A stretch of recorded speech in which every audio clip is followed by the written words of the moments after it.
Hi guys, welcome to collegecandy.com. It's Caitlin. Today I'm going to show you how to do a fishtail braid. It's a lot easier than it looks. It just helps to have someone show you how to do it. So let's go ahead and get started. Okay, so what I've actually done is I've pinned back the top layers of my hair because they're kind of too short to do in a fishtail. You'll have like all the ends sticking out.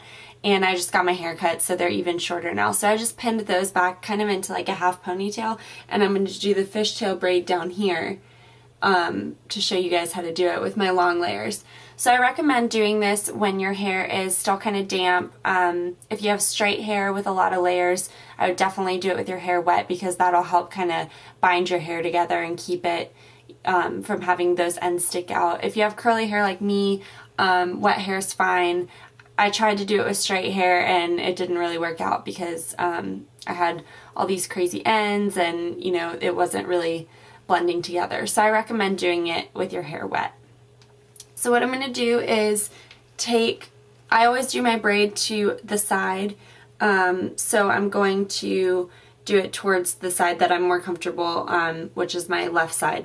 So you can do it on this side too, but I usually do it the way that my bangs are pointed. Okay, so what you're going to do is divide your hair into two sections.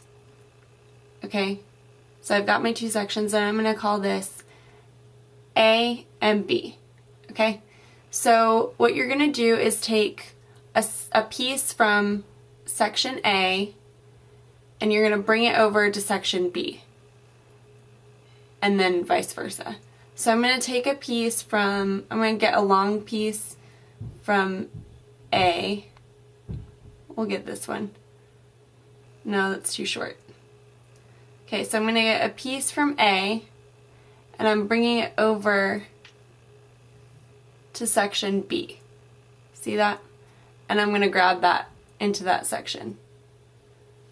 And then I'm going to do the same thing and take a piece from section B and bring it over to section A. See how it makes kind of like this crisscross? So that's kind of going to start the fishtail, and it's really difficult starting off because you're going to have little strands flying everywhere. So then I'm going to do the same thing. I'm going to take a piece from section A, bring it over to section B. Make sure that you're keeping this kind of tight as you first start off because it's going to get crazy. Okay, so then I'm going to take a little piece from section B and bring it over to section A, okay? See how it's starting to make these little hashes? And you don't want them to be too big because then it kind of takes away from the whole thing. So I'm going to do A over to B and B over to A. And you're just going to keep doing this all the way down. So A to B, B to A. It's really easy, it's just hard to kind of hold everything together. Make sure that you're using small little strands. We're going to keep going A to B, B to A.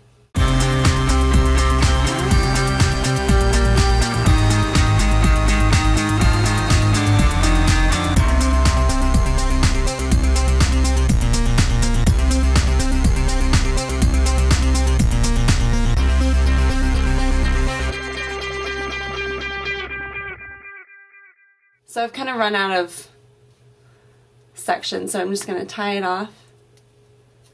From far away it kind of looks like it's a regular braid, especially if you have dark hair like me, but up close you can see it's this fishtail.